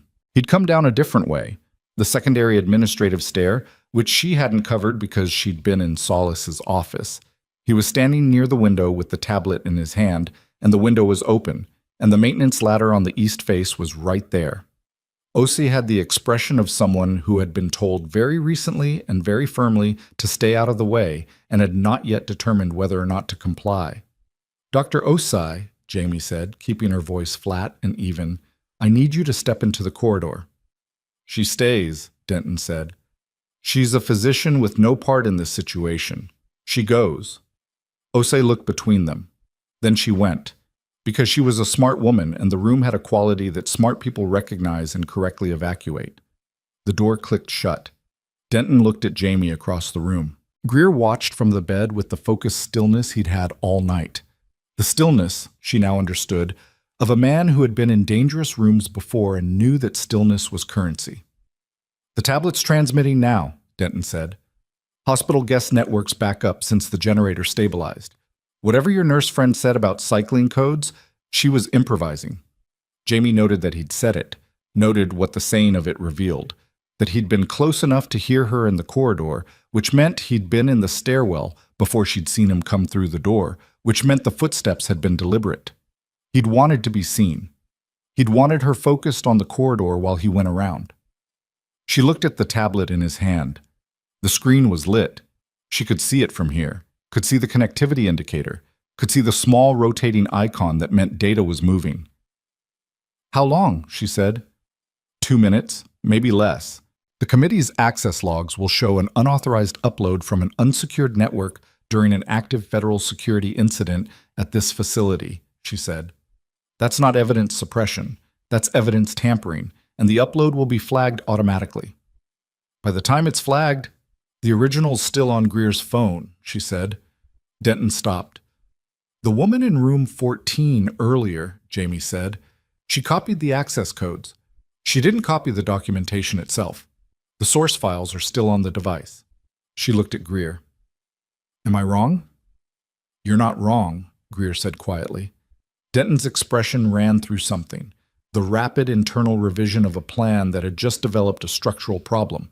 The tablet transmission wasn't a backup. It was supposed to be a replacement. Flood the committee server with corrupted or altered data using the legitimate access codes, making it look like Greer himself had modified the record. If the original files were still on Greer's phone unaltered, the transmission created a discrepancy that would not help Kellerman's case. It would demonstrate that the server-side record had been tampered with. She watched him understand this. "Give me the phone," he said to Greer. "No," Greer said. "Give—" The door opened behind Jamie. She moved left immediately, reflex putting herself out of the direct line, and Ramos came through, with 2 agents behind him, and stopped when he saw the configuration of the room. "Federal agents," Ramos said. "Sir, put the tablet on the bed and step away from the window." Denton looked at the tablet, at the window, at the ladder 3 feet away from him. The calculation ran across his face in real time. The distance, the agents, the tablet still transmitting, the phone on Greer's bedside table. He put the tablet on the bed. He did not step away from the window. He stepped through it. Ramos moved fast and was 2 seconds too slow. Denton was on the ladder, moving down, and the agents at the window looked at Ramos, and Ramos said something sharp into his radio, and one of them went out the window after him. Jamie picked up the tablet from the bed. The transmission was at 64%. She looked at the connectivity indicator and then at the power button and held it down until the screen went dark. The room was quiet for a moment. Greer exhaled. He looked at his phone on the bedside table, small, scratched, the kind of phone that looked unremarkable because it was supposed to, and he set his hand over it, not gripping, just resting. "He'll be caught," Ramos said from the window, watching the ladder. "Probably," Jamie said. "That's not reassuring," Greer said. "No," she agreed. "It isn't." She looked at his monitor. His rhythm had settled, still elevated but organized. "Lie back. You've had a significant amount of physical stress for someone 4 days post-catheterization, and I need to check your troponin levels before I'm willing to say you're fine."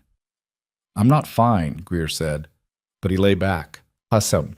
What happened in the next 2 hours was less cinematic than what had preceded it, which was the nature of institutional consequence.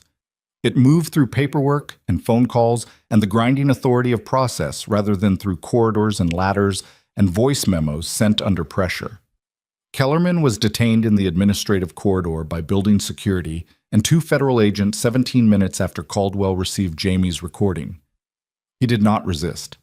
He stood with his hands at his sides and his expression arranged into the particular composure of a man who had decided that this moment was not the one to expend energy on, that the real work would happen later, through lawyers and institutional leverage and the considerable resources available to a deputy director who had spent 20 years accumulating both. What he hadn't fully accounted for was Harlan. Harlan, who had spent 2 hours in the stairwells and corridors of Hargrove Memorial Medical Center, reading things on his phone with the expression of a man watching a building he'd constructed turn out to have been built on bad ground. Harlan had been making his own calls. To the Oversight Committee directly. To 2 senators whose names Jamie didn't know, but whose involvement Caldwell mentioned in a clipped, careful sentence that communicated they were significant. To a legal officer in the Inspector General's office, whose jurisdiction covered exactly the kind of irregular authorization that had created Jamie's file in the first place. He came to room 14 at 7:40 a.m., after Greer had been stabilized and the troponin levels had come back elevated, but not critical. And Dr. Osei had ordered a repeat catheterization that would happen in the morning. He stood in the doorway with the look of a man who had arrived at a destination that he'd been avoiding for a long time. Kellerman is being processed, he said. Formal detention pending IG review. Denton was picked up at the building's South Service exit. A pause. The agent who followed him down the ladder has a sprained ankle. The tablet? Jamie said. Evidence. He looked at her steadily. The transmission didn't complete. Whatever Kellerman's people put on that server, the committee's IT team can compare it against the interrupted upload log and identify the discrepancy. And Greer's phone will be delivered to the committee directly, chain of custody established tonight. He was quiet for a moment. There's going to be an IG investigation, full review of the operational decisions made during the mission 7 years ago. The authorization for your status change. Everything. Another pause. It's going to take time. I know how these things work, Jamie said. Your record will be... He stopped, started again. You'll need to decide what you want it to look like. On the other side of this, there are people who will want you back. She looked at him. At the earnest, uncomfortable difficulty of his face, the face of a man who was trying to offer something and wasn't sure it was enough, which was probably the appropriate level of uncertainty. I have patients to check on, she said. He blinked. Voss? Harlan.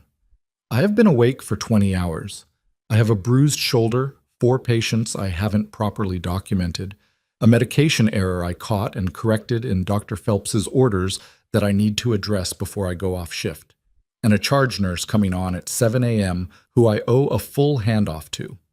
She looked at him. Whatever I want my record to look like on the other side of this, I'll think about it when I'm not responsible for 12 people's immediate medical welfare. He nodded slowly. Okay. Thank you, she said. For coming. I should have come sooner, he said. A lot sooner. She didn't agree or disagree. She went to do her chart documentation. Phelps was in the break room again when she came through at 8:05 a.m. He'd clearly been there a while, had coffee, had his coat properly on, had the look of a man who had spent the last several hours sitting with something and was still sitting with it. She poured coffee. She was going to need it for the drive home. The decimal error, he said. She waited. I've been thinking about it all night, he said. And I want to be honest with you, which is, I don't do that well. With nurses, I know I don't. He said this with the particular discomfort of someone who is accurate about themselves and finds the accuracy unwelcome. I dismissed things. I dismissed your concerns about the East Side patients initially. If you hadn't moved them, they would have been in significantly worse condition by 2 a.m., she said. Yes, I know. He looked at his coffee. I've looked at your documentation for the last 6 years, all of it. I pulled it this morning. His jaw moved. You've been right. Consistently. And I have been... He stopped. Not wrong exactly, but not listening the way I should have been. She drank her coffee. I'm not sure what I'm asking for, he said. An acknowledgement that I behaved badly. Or maybe just, you should know that I know. I know you know, she said. I've always known you knew. That was the part that made it hard. He looked up at her. Being dismissed by someone who knows better, she said, is a different thing than being dismissed by someone who genuinely doesn't see your value. One of them is ignorance. The other is a choice. She set down her coffee cup. I have a handoff to do. She left him in the break room with his coffee and his discomfort, which was exactly where he needed to be. The day shift charge nurse was a woman named Priya Anand, who had been with the unit for 11 years and who received Jamie's handoff with the focused attention of someone who understood that last night had been something well outside the ordinary and that the documentation in front of her was only part of the story. When Jamie finished, Priya looked up from the notes and said, "Are you okay?" "I'll be okay," Jamie said. "Right now, I'm tired." "Go home," Priya said. "I've got it." Jamie clipped off her badge and put it in her pocket. She gathered the few things she'd brought in. The keys, the gas station coffee cup she'd forgotten to throw away at the start of the shift, the jacket she'd hung on the back of the break room chair and retrieved while Phelps was still in there, because she'd been cold all night and had forgotten about the jacket until she remembered it. She was at the elevator when Caldwell appeared from the administrative corridor, with the particular efficiency of someone who had been waiting without appearing to wait. "I need a formal statement at some point," Caldwell said. "When you're rested." "I know." "The IG review." "I know about the IG review. Harlan told me." Caldwell looked at her for a moment. Then she said, "The recording you sent. The one from the administrative corridor." She paused. "Kellerman said something in it that we didn't expect." "Which part?" "The part where he confirmed that the decision to alter your status was not fully authorized through standard channels," Caldwell said. "He said it to you directly. He was trying to frame it as a justification, but the legal interpretation of what he said..." She stopped. "There are people in the IG's office who have been looking for that statement for 8 months. Greer's documentation supported it structurally, but Kellerman's direct admission on a recorded conversation." She exhaled. "That's a different level of evidence." The elevator opened. Jamie looked at it. "Go home," Caldwell said. "Seriously, we'll call." Jamie stepped into the elevator. As the doors closed, she saw Brix, the Belgian Malinois, who had started everything 12 hours ago, being led through the lobby by his handler toward the exit, his stride still that same deliberate, certain walk. He was not looking at her. His work here was done. The doors shut. The elevator descended. And somewhere in the administrative offices above her, behind a closed door with 2 federal agents standing outside it, Aaron Kellerman sat with his lawyer's phone number dialed and his considerable composure in place, and the recording of his own voice saying words he'd believed were a private negotiation playing on a federal evidence server in an office she'd never see. She drove home in the gray morning light with the radio off. She was halfway there when she realized she still didn't know who had tipped Kellerman's people to the specific room Greer was in. Not the hospital, not the access logs. Those would show Kellerman's operative arriving with forged credentials, which had been the plan. But the room number.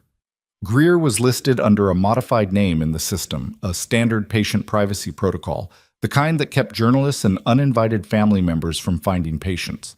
To know he was in room 14, someone would have needed access to the unmodified admission record. She pulled over, sat for a moment. She'd told Phelps, early in the night, before any of this had unfolded, that Greer was in room 14. Not by name, but she'd referenced the room when she'd given him the patient census at the start of the shift. Standard handoff, room numbers, conditions, attending assignments. Phelps had arrived that night in response to a page. He'd arrived fast, fully dressed, which she'd attributed to the urgency of the situation. She sat with this for a long moment. She was tired. She could be wrong. She'd been awake for 20 hours, and her shoulder hurt, and her brain was running on coffee and adrenaline residue, and the particular frayed alertness of someone who'd been 3 steps ahead all night and was now sitting in a parked car on a gray Raleigh morning, wondering if the person who'd given her the most trouble for 6 years had given someone else something far more dangerous. She got out her phone. She called Caldwell. "One more thing," she said when Caldwell answered. "Greer's room number. I need you to pull the access log for the unmodified patient record and tell me everyone who looked at it in the last 48 hours. A pause. Then, "Give me 10 minutes. She sat in the parked car and waited. 7 minutes later, Caldwell called back. The name she said was not Phelps, it was Marcus. The name sat in the air of the parked car like something with physical weight. Marcus. She said nothing for a moment, just held the phone and let the name settle into the right place in her understanding, the way you let a dislocated joint settle, not without pain, but with the recognition that this is where it belongs. This is the true shape of the thing. "Tell me what the log shows," she said. Caldwell's voice was careful. The unmodified admission record for Greer was accessed twice in the last 48 hours outside of normal clinical workflow. Once by admissions at intake, which is standard, once at 11:52 p.m. last night from the nurses' station terminal on the ICU step-down unit. A pause. 8 minutes after the overnight shift started. 8 minutes after she'd arrived. While she was in report with Deb. While Marcus was at the station doing what the unit secretary always did at shift change, pulling up the census, updating the board, cross-referencing room assignments. He would have needed to know what to look for, Jamie said. Greer's modified name. He wouldn't have known to search for it unless someone told him the record existed and gave him the search parameters. "We're pulling his communication logs now," Caldwell said.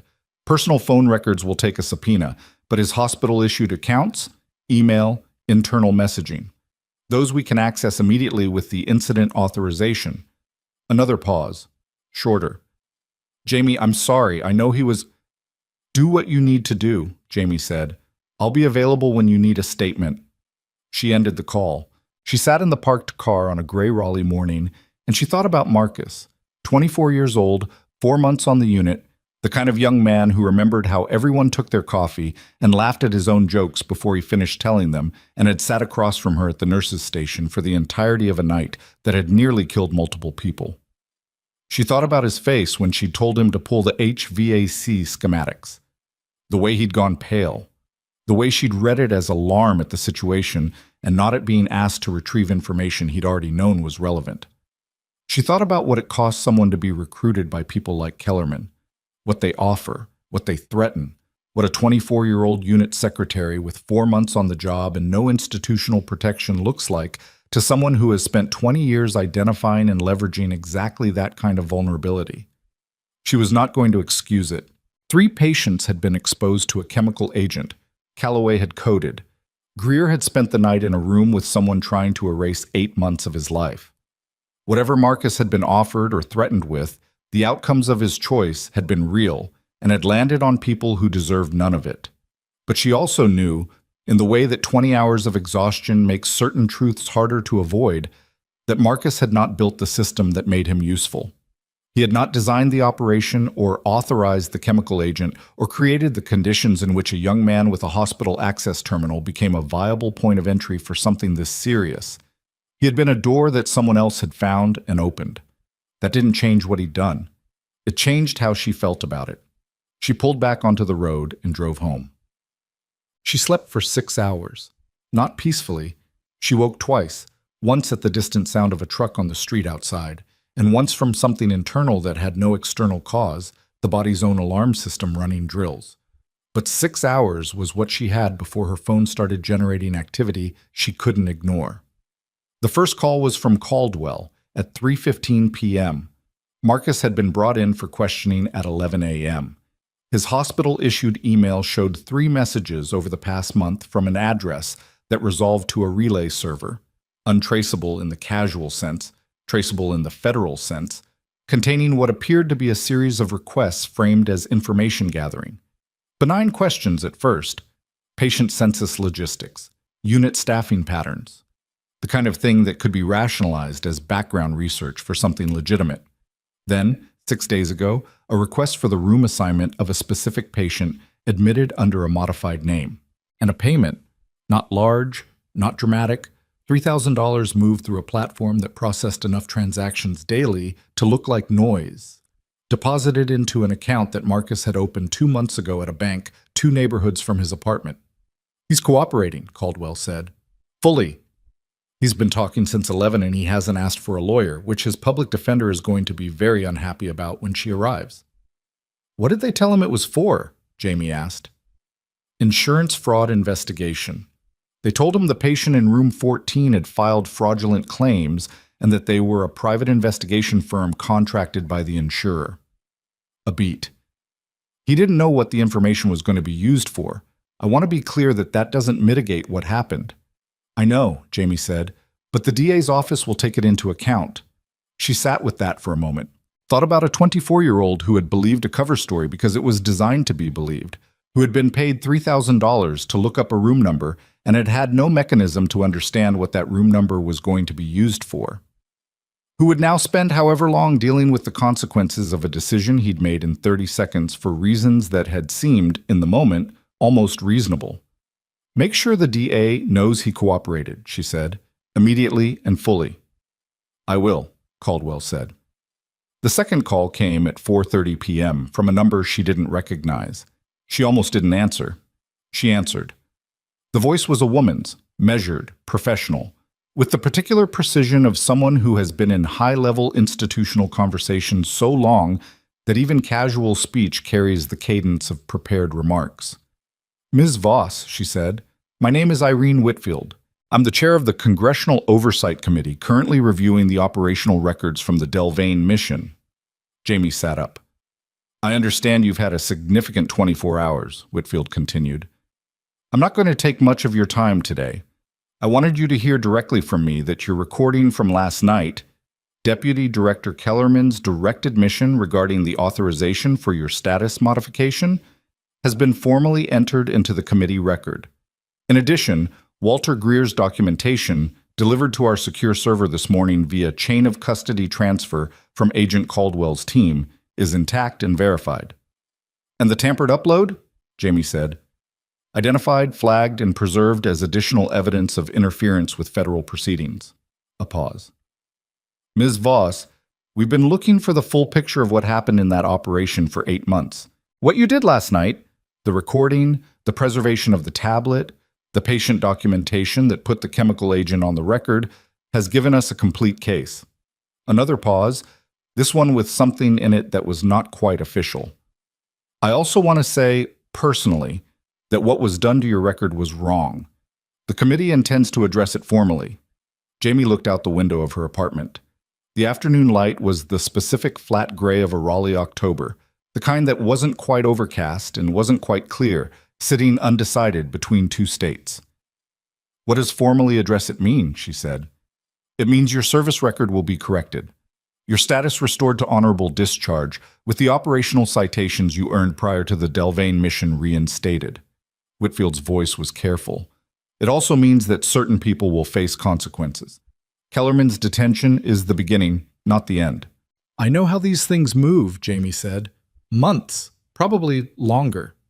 Yes, Whitfield said. But they move. I want you to know that they will move. A brief pause. Is there anything you need from the committee in the immediate term? Jamie thought about that question for a genuine moment, not the reflexive deflection she might have offered. I'm fine, just let the process run, but an actual consideration of what she needed. My name, she said finally, the name I've been using for 6 years. I need to know whether there's a legal process to formalize it, whether Jamie Voss can exist as a real identity and not just a constructed one. There is a process, Whitfield said. I'll have someone from our legal office contact you. The third call came at 6 p.m., and it was the one she hadn't expected. Phelps. She stared at his name on her screen for 4 rings and then answered, because not answering felt like the kind of thing she'd spent 6 years doing, the strategic retreat, the decision to avoid the friction, and she was tired of it. I'm not calling about work, he said immediately, which was the most disorienting opening he could have chosen. I want to say something, and I want to say it clearly, not in a break room at 5 a.m. when we're both running on empty. She waited. "I looked at your file today," he said. "The employment file. And I looked at the incident documentation from last night, which administration has been compiling since 7 a.m. And I spoke to Priya, who told me things I should have been told, or should have noticed, years ago." He stopped.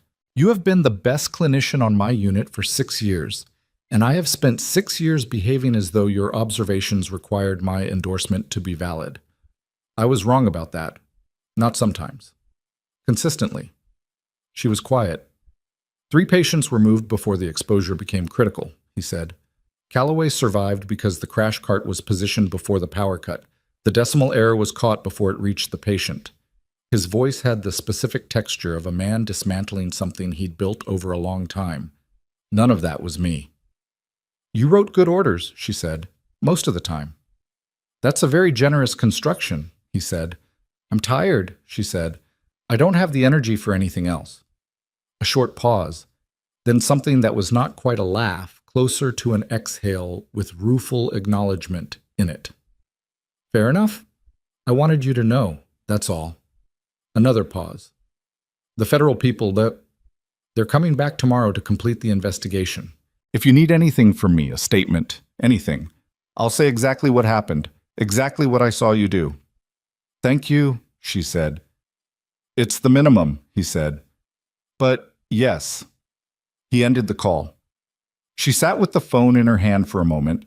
Then she put it down and made herself dinner, which was eggs and leftover rice and the particular quiet of an apartment that had no emergency in it, and she sat at her table and ate and did not think about anything for 19 minutes, which was its own kind of achievement. The formal IG hearing convened 6 weeks later.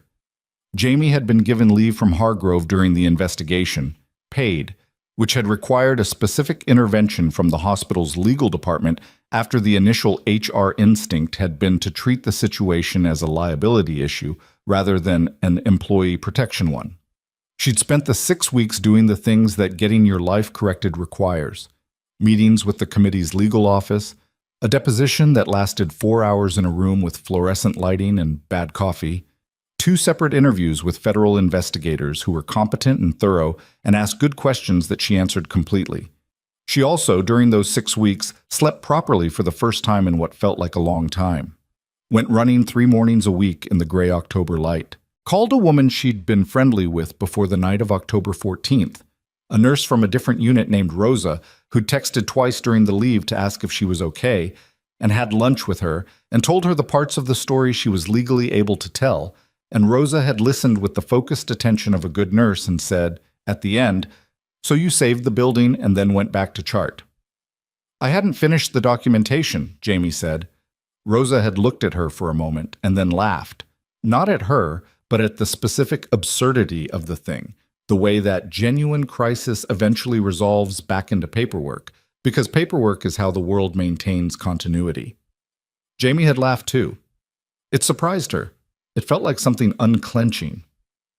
The IG hearing produced a public report 3 months after the incident. She read it in her apartment on a Thursday morning with coffee that was better than gas station coffee, because she'd bought a decent machine in November and it had turned out to matter more than she'd expected for daily quality of life. The report was thorough. It named Kellerman directly, not euphemistically, not with the institutional softening that these documents sometimes employed, but with the specific language of someone who had authorized the fraudulent alteration of a service member's official record, directed a covert operation against a civilian medical facility, and taken deliberate steps to obstruct a congressional investigation. It named the operation that had preceded everything. It named Harlan, with the specific and important distinction that his authorization for her status change had been obtained under false pretenses by Kellerman, and that his own cooperation with the investigation had been complete and immediate once he'd understood the full scope. It named her, not as a victim, or not only as that, as the person whose actions during the incident at Hargrove Memorial Medical Center had preserved evidence, protected patients, and created the evidentiary foundation that made the subsequent investigation possible. She read that paragraph twice, not because she needed the validation. She'd been a good nurse for 6 years without a report saying so, and she'd been a good medic for 3 years before that, and neither of those things had required external confirmation to be true. She read it twice because she'd spent 6 years being someone whose observations required endorsement to be valid. Phelps' phrase, accurate and uncomfortable. And there was something specific and real about having a federal document state plainly that she had seen what she'd seen, done what she'd done, and been right. Kellerman was indicted on 7 counts. The trial would take a year, probably longer. These things always did. But the indictment was specific and well supported, and the legal office that had called her after Whitfield's conversation had been quietly clear that the evidentiary foundation was stronger than most cases of this type ever achieved. Denton pled guilty to federal obstruction charges in December. His cooperation agreement required him to testify against Kellerman, which he did, and the testimony covered things that had not been in Greer's documentation, operational details, communications, specific decisions made in specific rooms by specific people that expanded the scope of the investigation significantly. Marcus was charged with 1 count of unauthorized access to protected health information and 1 count of wire fraud. He pled guilty. His sentence was 18 months of probation, community service, and a permanent bar from working in any capacity that involved access to protected personal data. He was 24 years old. He had, in the words of his public defender, been manipulated by people with vastly more experience at manipulation than he had at recognizing it. The judge took note of his immediate cooperation and the absence of any prior record. Jamie had written a letter to the court. Not a letter of forgiveness. She wasn't sure that was hers to give, given that the harm had fallen on patients she'd been responsible for. But a letter of context. What she'd observed of him during 4 months of working alongside him. The specific ways in which the people who'd recruited him had been expert at finding and exploiting exactly his kind of inexperience. The fact that when the moment of real consequence arrived, he'd told the truth completely and immediately, without negotiation. She didn't know if it helped. She sent it anyway. She went back to Hargrove in January, not because she had to. The committee's legal office had made clear that several options were available to her: consulting roles, positions with federal health agencies, a general landscape of doors that had opened in the wake of the investigation and the restored record in the public report. She'd considered them, had sat with each one long enough to understand what it would feel like to walk through it. She went back to Hargrove because her patients were there. Mrs. Tamboli had sent a card to the unit in November. She'd addressed it to the night nurse who moved my room. She didn't have a name to put on it, had addressed it generally, and Priya had put it on the bulletin board above the nursing station where it had stayed through November and December and was still there when Jamie came back in January. It said, in the careful handwriting of a 68-year-old woman who'd survived a cardiac event, "I don't know if you'll see this. I want you to know I understood what you did that night, even if no one explained it properly. Thank you for paying attention." She stood in front of it for a moment on her first day back. Then she clipped on her badge and started her rounds. The unit had changed in small ways. A new aide replacing Marcus, a scheduling adjustment Priya had implemented while she was out, a different system for the medication cart that had been introduced hospital-wide in December. She adapted to the changes the way she adapted to everything, by learning them precisely and quickly and without making a production of the adjustment. Phelps she saw on her 3rd day back. They were at the medication station, running simultaneously, and it was slightly awkward in the way that interactions are awkward when someone has said something true and difficult and neither person has found the appropriate follow-on behavior yet. He handed her a chart she'd reached for at the same moment he did. She took it. Their eyes met briefly. "Good to have you back," he said. "Thank you," she said. That was the whole of it. It wasn't resolution in the dramatic sense. No speech, no transformation, no guarantee that he wouldn't lapse back into old habits, or that she wouldn't have to navigate the same friction again. He was who he was, and she was who she was, and they were both human enough to make the same mistakes twice, and self-aware enough to be at least somewhat embarrassed about it. But something had shifted. Not in him, necessarily. In the dynamic, in the space between them, in the unspoken understanding of what had been established about who she was and what she was worth. Some things, once known, cannot be fully unknown. He had looked at her documentation, had seen what she'd been doing for 6 years inside the architecture of his dismissal, and whatever he did with that going forward, That was his problem to work out. She had her own work. Greer was discharged from Hargrove in late October, after the repeat catheterization and a recovery that the cardiac team described as remarkable, and that Jamie privately attributed to stubbornness, which in her experience was a vastly underrated recovery tool. He'd sent her one message 2 weeks after discharge. No preamble, just 8 months of work. You kept it alive. Thank you. She'd read it and then set it aside, because there wasn't really an adequate response to it, and she wasn't someone who performed gratitude exchanges well. But she'd thought about it, about what 8 months of work meant, accumulated slowly in the memory of a phone while the world tried to erase it. The specific human refusal to let important things stay buried. She understood that refusal, had been living it for 6 years without calling it that.